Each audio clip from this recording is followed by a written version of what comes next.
mais me aproximo dos homens, mais valorizo os cães. Diógenes. Existe uma verdade desconfortável que poucos têm coragem de encarar.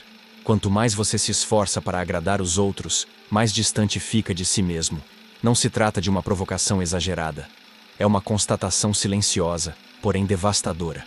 Cada gesto de adequação social, cada palavra suavizada para não incomodar, cada silêncio imposto pelo medo de ser rejeitado, tudo isso corrói, pouco a pouco, a sua lucidez. Quando você adapta suas ideias apenas para ser aceito, não está demonstrando empatia. Está abandonando partes essenciais da sua integridade.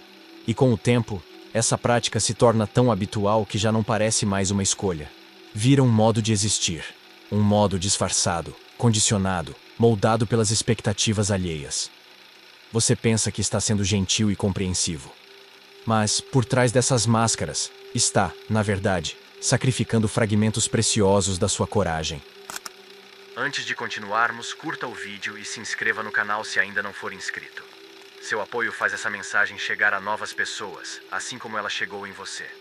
Agora seguimos sem mais interrupções. Parte 1. A morte lenta da autenticidade. É preciso reconhecer a gravidade do que está em jogo. A sociedade aplaude a obediência e recompensa a semelhança. Ser igual aos outros é confortável para quem observa, porque não causa atrito, não questiona a ordem, não provoca reflexão. E assim você se adapta. Sorri quando não quer sorrir, concorda quando quer discordar, participa quando gostaria de se retirar. Em troca, recebe olhares de aprovação, aceitação temporária, pertencimento superficial. Mas essa troca tem um custo. A cada concessão, a sua força interior enfraquece. Você se afasta do que realmente pensa, sente e deseja. Perde o fio da sua identidade. E o mais inquietante é que passa a celebrar essa domesticação como se fosse uma vitória. Acredita que está sendo bem-sucedido, quando na verdade está apenas se tornando mais manipulável. Aplaudem você não pelo que é, mas pelo que finge ser. E convencido de que isso é pertencimento, você entrega a sua voz em troca de uma aprovação frágil. O preço que se paga é a renúncia à própria liberdade de pensar, falar e existir com verdade. Diógenes, o filósofo grego que desprezava convenções sociais, compreendeu isso de forma radical. Para ele, a verdadeira estupidez não era a ausência de inteligência, mas a recusa voluntária de usá-la por medo da rejeição. Não se tratava de brilhar na multidão, e sim de sustentar a própria verdade, mesmo que todos o abandonassem por isso. A dependência do grupo não fortalece, enfraquece. A necessidade de se encaixar não é um sinal de maturidade social, mas um indício de fragilidade interior. E quanto mais você deposita sua segurança na aceitação alheia, mais vulnerável se torna a manipulação. A liberdade intelectual começa quando se aprende a suportar a própria companhia. Quando se é capaz de permanecer em silêncio sem sentir pânico, de pensar sem buscar confirmação externa, de afirmar o que se acredita sem precisar do aplauso coletivo. Essa liberdade exige solidão, exige introspecção, exige coragem para não seguir o fluxo. A lucidez que você tanto busca não está nos grupos, nas festas, nos sorrisos artificiais. Parte 2. A ilusão da multidão. A convivência constante com a multidão gera uma sensação enganosa de pertencimento. Esse calor social pode parecer reconfortante, mas muitas vezes apenas encobre um processo silencioso de enfraquecimento interior. Cercados por vozes, opiniões e estímulos incessantes, perdemos contato com a única voz que realmente importa, a nossa. Poucos percebem que, ao se manterem sempre acompanhados, vão deixando de pensar com profundidade. A mente, sem espaço para a solidão, torna-se apenas reflexo do que os outros sentem, acreditam ou desejam. Essa mudança é sutil e quase imperceptível. No início, ainda existe uma distinção clara entre o que é autêntico e o que é adaptação. Mas, com o tempo, começa a censura. Ideias fortes são suavizadas, opiniões são filtradas, e a expressão pessoal vai sendo moldada para se tornar aceitável aos olhos dos outros. O maior risco não é a mentira, mas o esquecimento de si mesmo. O medo da rejeição, de parecer inadequado ou estranho, faz com que muitos deixem de agir com verdade. Passam a viver como personagens, versões editadas e limitadas da própria identidade. A cada tentativa de agradar, a autenticidade é sacrificada. O pensar deixa de ser livre e passa a ser estratégico. O sentir se torna condicionado à aceitação. Essa amputação simbólica da identidade é justificada socialmente como necessidade de convivência, mas o custo é alto. A perda da lucidez, da coragem e, por fim, da liberdade. Diógenes já havia compreendido esse processo. Por isso rejeitava os rituais sociais, não por desprezo, mas porque os via como ameaça à liberdade de pensamento. Para ele, a multidão não promovia comunhão, mas obediência. Não exigia clareza, e sim repetição. A sociedade favorece os previsíveis. Pessoas que seguem o fluxo, que evitam atrito, que se ajustam. Isso torna o pensamento profundo um desconforto para o coletivo. Por isso, a solidão é evitada. O silêncio é preenchido com distrações, música, telas, vozes, não por prazer, mas por medo de encarar verdades internas. Contudo, a solidão pode ser o único espaço onde a mente volta a funcionar com clareza.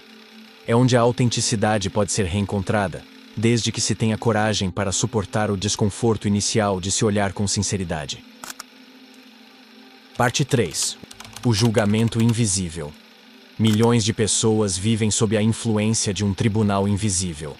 Ele não tem rosto, nem sede, nem juízes declarados. Ainda assim, dita regras, impõe limites e define comportamentos. Trata-se do medo coletivo do julgamento alheio, da constante necessidade de corresponder a expectativas muitas vezes não ditas, mas pressentidas. Esse medo transforma a liberdade em encenação. A censura não vem de fora. Surge de dentro. Cada escolha é feita com base na suposição do que será bem aceito socialmente. Assim, o indivíduo deixa de agir com autenticidade e começa a representar. A vida deixa de ser uma experiência genuína para se tornar uma performance contínua. E o mais cruel é que, na maioria das vezes, esse julgamento externo nem está realmente acontecendo. Ele é imaginado. Mas o medo é real, e isso basta para controlar. Memórias embaraçosas funcionam como âncoras emocionais. Um comentário infeliz, uma gafe esquecida por todos, ainda pesa na consciência como se fosse recente. O receio de repetir o erro gera autocensura. Gera comportamento moldado para evitar novos constrangimentos. Gera ansiedade constante. A liberdade vai sendo corroída, uma hesitação de cada vez. Com o tempo, essa vigilância se automatiza. Você se torna o próprio censor.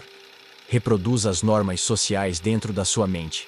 Julga seus próprios pensamentos e desejos antes mesmo de expressá-los. E aceita essa prisão como parte da vida. Sem perceber, internaliza uma autoridade invisível que regula cada ação.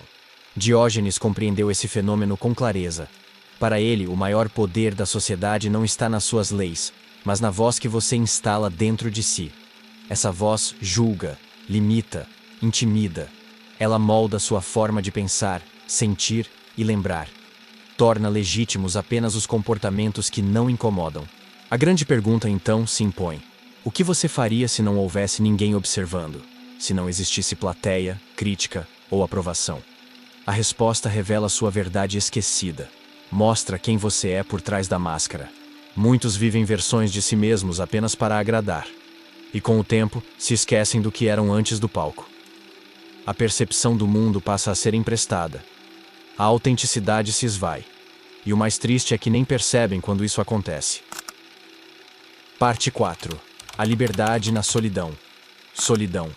Uma palavra temida, frequentemente associada à rejeição, ao fracasso ou à tristeza. Mas e se essa compreensão estiver errada? E se a solidão, em vez de ser um vazio a ser evitado, for na verdade o lugar mais fértil para reencontrar a si mesmo? Vivemos numa época em que o barulho é constante. A presença do outro é contínua, mesmo quando não há diálogo verdadeiro. Estamos sempre cercados, sempre conectados, sempre acompanhados. Mas essa companhia quase nunca é intimidade, e esse barulho raramente é sentido.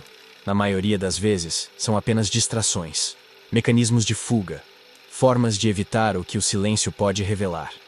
O problema é que, ao fugir da solidão, você também se afasta da própria identidade. O silêncio que você evita é o mesmo que poderia ajudá-lo a ouvir a sua voz mais profunda. Aquela que foi sufocada pelas opiniões alheias, pelas exigências sociais, pelos filtros invisíveis que foram instalados ao longo dos anos. A multidão o impede de escutar essa voz. E, sem percebê-lo, você acaba confundindo volume com verdade. A solidão, quando acolhida com maturidade, é um espaço de reparo. É no isolamento voluntário que você consegue observar o que permanece quando todas as expectativas externas são suspensas. É ali que surgem os pensamentos mais incômodos, mas também os mais verdadeiros. O que no início parece desconforto, com o tempo se revela como uma clareira de consciência. A mente precisa de silêncio para afiar-se, precisa de espaço para recuperar a própria força, precisa de distância para não se contaminar com a necessidade de agradar. Essa compreensão é desconcertante porque quebra o mito da sociabilidade como virtude suprema. A sociedade costuma celebrar quem é carismático, comunicativo, envolvente, mas muitas vezes esse carisma é apenas uma máscara. Um modo eficaz de esconder inseguranças profundas, de disfarçar um vazio interno com sorrisos e simpatia. A verdadeira força surge quando você já não teme ficar só. Quando aprende a sustentar a própria presença sem pânico. Quando reconhece que não precisa da validação dos outros para dar peso às suas palavras, às suas ideias, à sua existência. Essa força é rara. Exige coragem. Exige disposição para enfrentar o que surge no silêncio. Mas é essa força que liberta. Porque a partir do momento em que você descobre que pode viver sem plateia, todas as correntes começam a se romper. Você já não se sente obrigado a agradar. Já não mede cada gesto pelo possível julgamento externo. Já não vive como se estivesse sendo observado o tempo todo. Você começa a falar com mais clareza, a pensar com mais profundidade, a sentir com mais verdade. E nesse ponto, a solidão deixa de ser um fardo. Torna-se uma arma, uma ferramenta de lucidez, um escudo contra a manipulação social. Parte 5. O fim do teatro. Vivemos em um grande teatro, um palco contínuo, onde cada pessoa representa um papel e sustenta uma imagem. A plateia está por toda parte. Nas redes sociais, nos círculos de convivência, nas reuniões, nos encontros casuais. A vida, para muitos, se tornou uma sucessão de aparições cuidadosamente montadas. O que importa não é o que se é, mas o que se parece ser. A necessidade de relevância tomou proporções tão extremas que a identidade verdadeira foi deixada de lado. Em seu lugar, surgiram versões estilizadas de cada um. Perfis digitais que mostram apenas fragmentos agradáveis. Discursos adaptados para gerar aceitação. Expressões moldadas para atrair simpatia. Toda essa performance tem um único objetivo: aprovação. Mas o que acontece quando essa aprovação não vem? O que resta quando os elogios cessam, quando as curtidas diminuem, quando os aplausos desaparecem? A maioria desmorona. Porque sem esse retorno externo, já não sabe o que pensar de si mesma. É como se tivesse perdido o próprio eixo. E isso revela o que há de mais alarmante. Muitas pessoas não sabem quem são fora do olhar do outro. A fragilidade nesses casos se torna total. Basta um comentário crítico, uma rejeição inesperada, um olhar de desaprovação, e tudo se desorganiza por dentro. A pessoa que vive para agradar os outros nunca está em paz. Vive sob chantagem emocional, sob constante necessidade de se reafirmar, sob medo de desaparecer. E esse é o terreno ideal para o controle social. Porque quem precisa ser amado pode ser conduzido com facilidade. Um elogio o anima, uma crítica o paralisa. Sua liberdade é frágil, porque está condicionada ao humor do grupo. E o mais trágico é que esse padrão é vendido como normalidade, como sociabilidade, como sucesso. A pergunta que precisa ser feita é esta: até quando você vai continuar trocando a sua liberdade por aplausos? Quantas vezes mais vai sufocar sua verdade para caber em ambientes que nem o representam? Até quando vai aceitar viver dentro de um papel que não escolheu, apenas para continuar agradando uma plateia que nunca estará satisfeita? Essas perguntas não têm resposta fácil, mas são fundamentais, porque quando finalmente são encaradas com honestidade, algo começa a se transformar. A ilusão do teatro perde força, a necessidade de fingimento começa a enjoar, e a possibilidade de viver de outro modo, mais direto, mais verdadeiro, mais livre, começa a surgir no horizonte. Sim, viver sem plateia assusta. A solidão inicial pode parecer vertiginosa, mas é nesse território silencioso que a lucidez floresce. É ali que a voz sufocada começa a emergir. No começo, fraca, depois, firme, e por fim, inconfundível. Uma voz que não precisa de aplausos, porque já sabe o seu próprio valor. Essa transição não acontece de um dia para o outro, mas começa com uma escolha simples e poderosa: parar de tentar se encaixar. E é então que a vida recomeça. Não uma vida baseada em aprovação, mas em coerência. Não uma existência moldada por aplausos, mas sustentada por presença. Uma vida em que você é inteiro mesmo quando está só. Em que sua voz é firme mesmo quando ninguém escuta. Em que sua mente é clara mesmo que todos discordem.